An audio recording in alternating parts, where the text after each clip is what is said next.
The Selfish Path to Romance. Download Chapter 1 for free at drkenner.com and at amazon.com. Rob, you have a question about dating an older woman? Yeah, hi, Doctor. Hi. Thank you for taking my call. Oh, you're welcome. I'm in a relationship with a woman who I just adore. She's about 16 years older than me. I'm 38. She's 54, and it's been great.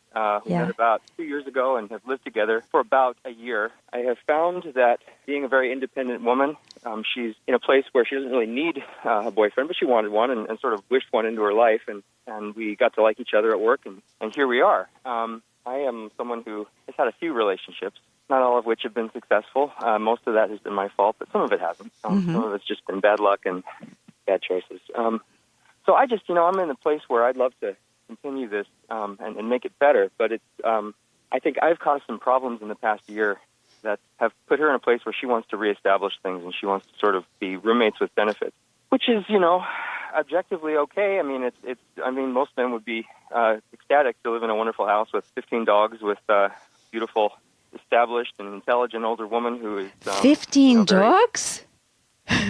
Yeah, 15, okay. 15 dogs regular, and then we board them too.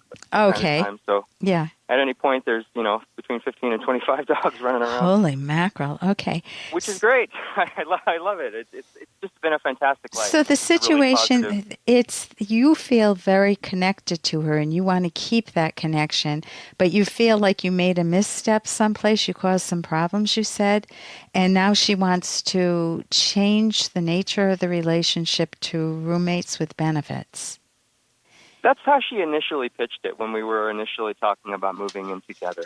She said she needed a second pair of hands around the house, and, she was kind of lonely, and I was in a relationship that was ending, and, again, we worked together for a year, and we really, got along with each other and liked each other.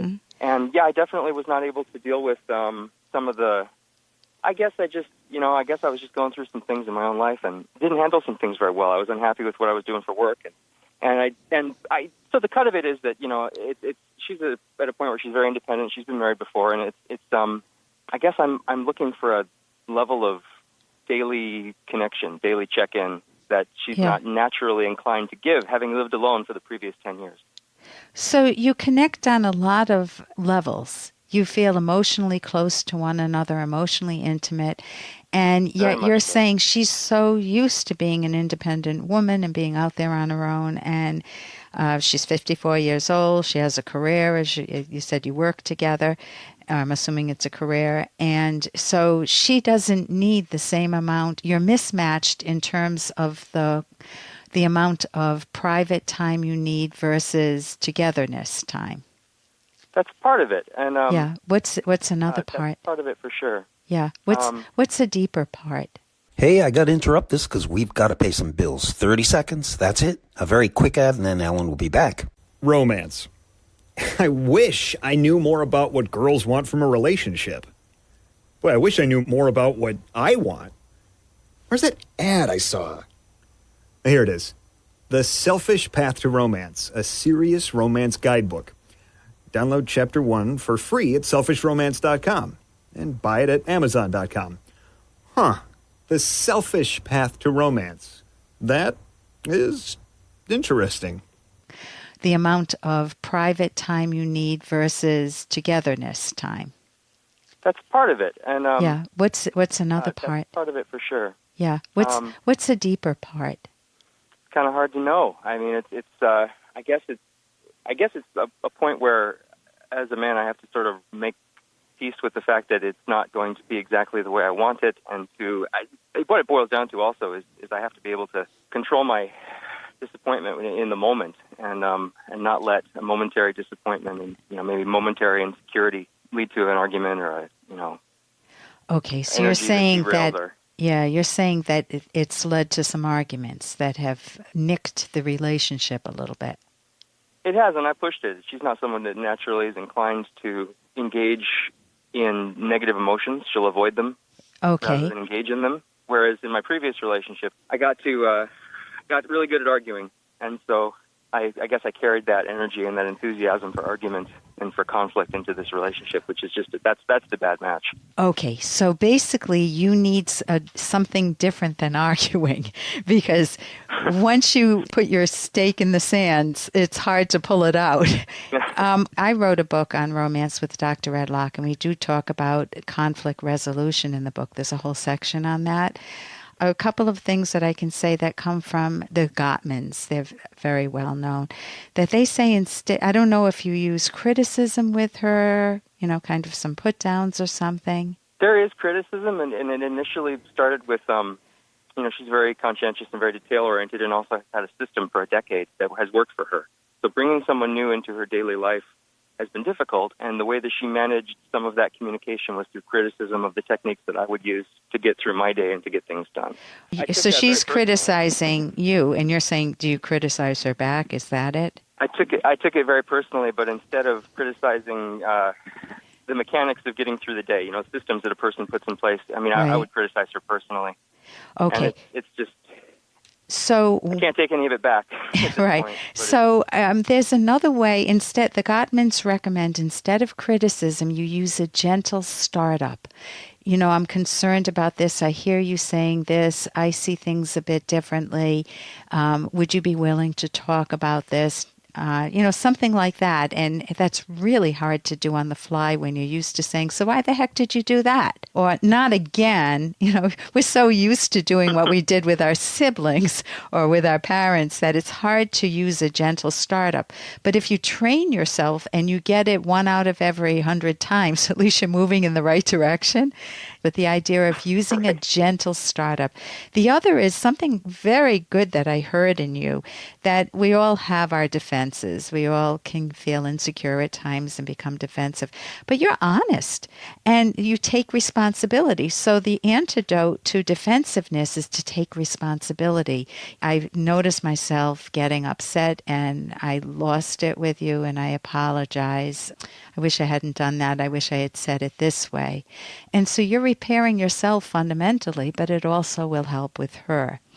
She's been helping me. I have been doing a lot of repairing and a lot of self-reflection this year, and a lot of it's been with her encouragement. Again, she's an extraordinarily positive and lovely person. Yeah. And has gone through, the same, not necessarily the same kind of things, but she's done personal development on herself that was hard-won.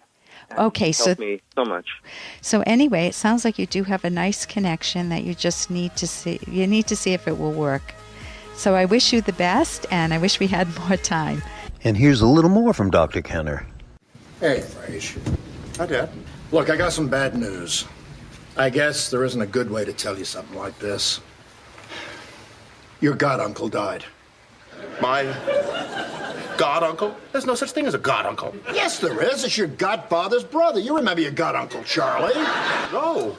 Barely even remember my godfather. He died 20 years ago. Oh, yeah? Well, now his brother's dead, too, so shake a leg. The wait's in 20 minutes. Yeah, as much as I'd like to pay my respects, catch up with my god cousins and meet the god neighbors, I have some urgent business that just can't wait until later. Oh, all right. 1 hour. Don't even know why I'm going. Don't you love Frasier? That's Frasier with his dad, Martin. And have you ever been forced to pretend that you like somebody and you were mourning them because you lost them? Or even more broadly, have you ever been forced to fake your own feelings just to please others? In this case, Frasier pleasing Martin. Well, I remember, I'll give you one case, of a relative who went to a funeral of somebody who, obviously somebody who died.